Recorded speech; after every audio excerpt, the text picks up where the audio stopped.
Good evening, everyone. I'm here at my favorite tower, the Adventure Tower in the Disneyland Hotel. Really, really happy.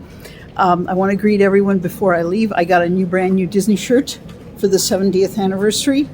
I wasn't able to find the one with Mickey, the one that I wanted to have an extra one, because later on I found out that was from last year. But I'm getting the other version of that shirt, which is identical. It just says Walt Disney World on it, where I was able to get it on eBay. That way to have several of that shirt because I love it so much. But this was the consolation prize. I want to show it off. And I'm going to take some pictures and to put it on my Google Maps account tonight. I'm doing wonderful. To my Vietnamese friends, Toi Man Nhoi. I also learned a lot of Vietnamese when I used to work at a gift shop at John Wayne Airport. I'm doing well, thank God. And so praise God, I'm doing well. And also, I want to thank everybody because it's been a challenging time, but it's been a month since I've been released from Orange County Memorial Care Hospital. It was a health scare and it was an issue. And the less said, the better, because we want to have good positive energy, like I said earlier, to focus on what I want instead of what I don't want. But I was there for 5 days, from the 24th to the 28th. That brutal wound on my back was operated on, and we'll just leave it at that. But the good news is, and if he's watching, my doctor, the surgeon who treated me, Thuan Nguyen, the Vietnamese doctor, wonderful, wonderful man. And also if everyone's watching from Memorial Care Hospital, I love you and you guys have been very, very good to me. Obviously, it wasn't Disneyland, it is what it is, but everyone has treated me well. And they made my stay comfortable, and it was frustrating being there. But when I saw that flat screen TV that said, "Welcome, Stefka," I felt just like here when I stayed at the Disneyland Hotel, where it was welcome Stefka and family, so it made it more personal. So I'm doing well, and the wound is healing. Let me say this in Spanish. Herita sanalo. Herita sanalo, where thank God it's been healing properly. Everything's been going well, and the doctors have taken good care of me. And they said that my body metabolism is healing quick, so that and no infections. Everything was good. But like I had said, it was a health scare. That the less said, the better. But I do thank everyone who was asking about me and calling about me to see how I was doing. Okay, now to move on from that and to move on to the next issue. What I was saying when I was in front of, and I've been doing this for the past year or so, every time I would go to the front of the lobby and see that poster with Dumbo, with the flying elephant, and with the teacups, and with where I would always say, and I don't even need to say anything. I just have to point the camera at it, and everyone knows what I'm going to say already. That I can't always be in control over my first reaction, but I can be in control over my second reaction. Because certain default reactions and certain memories and triggers it is what it is. That if I try to forget it, I'll just remember stuff that I want to forget. That'll just reinforce it. That's why I always keep using the example of Dumbo, the elephant, and that's why not to think about Dumbo. And then, of course, you're going to have Dumbo flying in your dreams with Timothy the mouse holding that feather, helping him to fly. So, but at the same time, if I could shift where I can shift, and to me, that's part of the forgiveness process. That's what I feel has been helping me to be able to move on. And again, I'm not getting into doctrine of what forgiveness isn't or isn't. We'll get into that later. I'm saying what works the best for me. What I feel that has worked the best in letting the negative energy go and handing it over to God. So, and also, as far, like just with El Canto, where they were saying, we don't talk about Bruno, we don't talk about Bruno. But then in every breath, they're saying the priest that had his hair that was bald when Bruno prophesied, the sister that said that she was going to find true love, the married couple that said it wasn't going to rain, it was a thunderstorm, the other boy that says his fish had died, and then we don't talk about Bruno, we don't talk. So saying don't talk about it is not the answer either. But that I can choose. We're not going to talk about Bruno, but we're going to talk about my beautiful, beautiful Costco job that I've been there for approximately 7 months or so, that I absolutely love, love, love. And we can talk about Costco. We can talk about my next colo. We can talk about my ex-boss, Catherine, and her influence also in helping me to move on and to let things go, and her positive energy, where God had sent me to John Wayne Airport to work there at a gift shop for 6 years at Parody's Gift Shop from 03 to 09, and to meet Catherine. So I do have a choice from that point of view, that we're going to talk about what we want instead of what we don't want. What you focus on expands. And I used that example 20 years ago about Wayne Dyer, when he was saying that what you focus on, and he passed away a decade ago, that what you focus on expand, or as Bishop Jake says, what you put your attention on, you make important, you magnify. So I do have free will as far as that is concerned.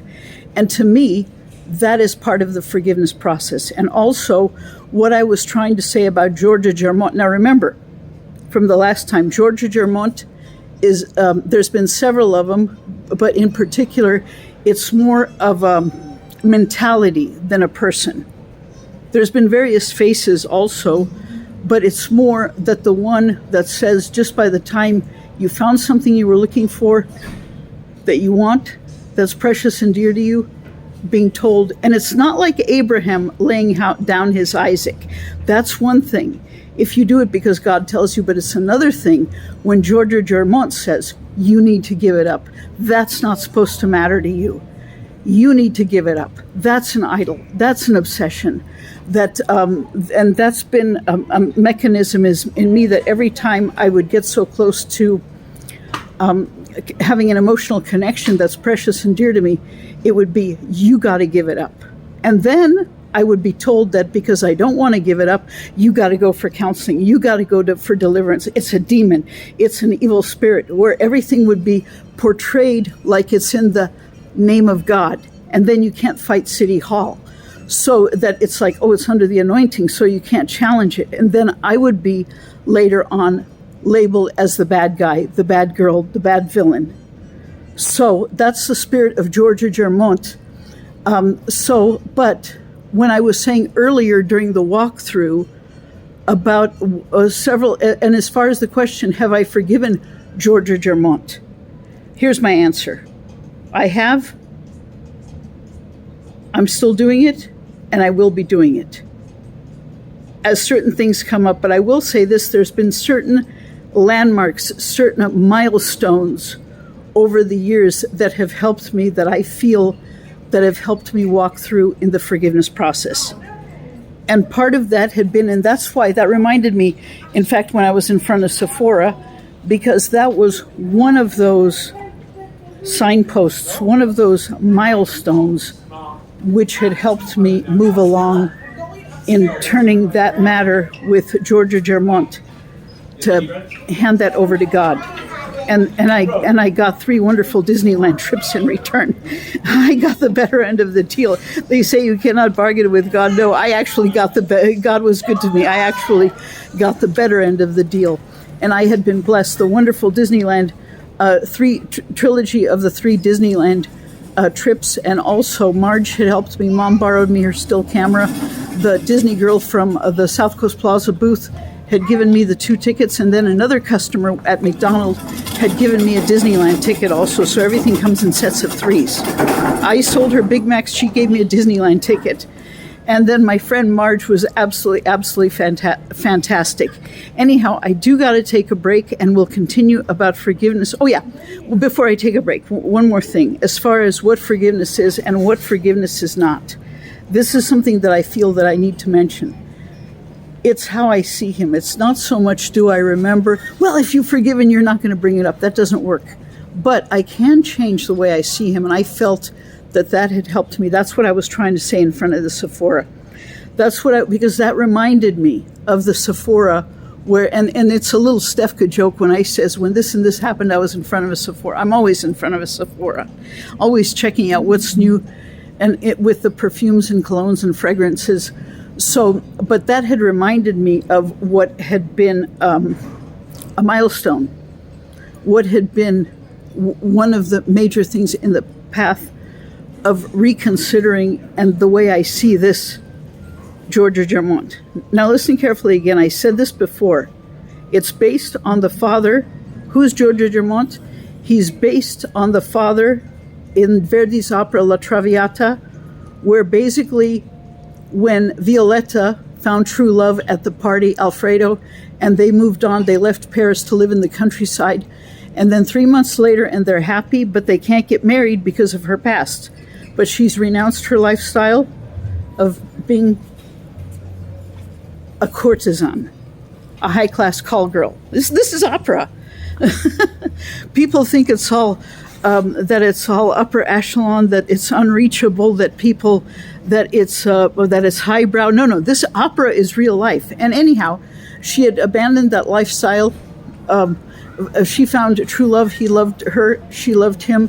And then the father comes along and says that she has to give the son up because the daughter won't marry, because the family will not allow the daughter to marry as long as the son is involved in a relationship with an ex-courtesan, ex-madame. No more of that. This is opera. This is opera. Anyhow, I do need to take a break. So the implication, and again, I don't care about all this gender insanity and all that, does not interest me one bit. When I use different characters, different examples of different opera characters, it's a type. It's a type of what different opera characters represent. Where even though relationships might be different, but the principle is the same. The principle that just when you got it, you have to give it up. And then it's done in the name of God, just like Georgia Germont. Now, again, I have to get into the opera La Traviata, and one day I'm going to do my breakdown of Act 2 of Traviata, which is a 20-minute duet between Georgia Germont and Violetta, where he breaks her down to make her give him up, even though he knows that that's going to kill her because she's dying of consumption. So, he also is kind of caught in the middle because he accepts this Violetta as a daughter, and she knows that she loves his son, but also he's caught in the middle because his daughter can't get married.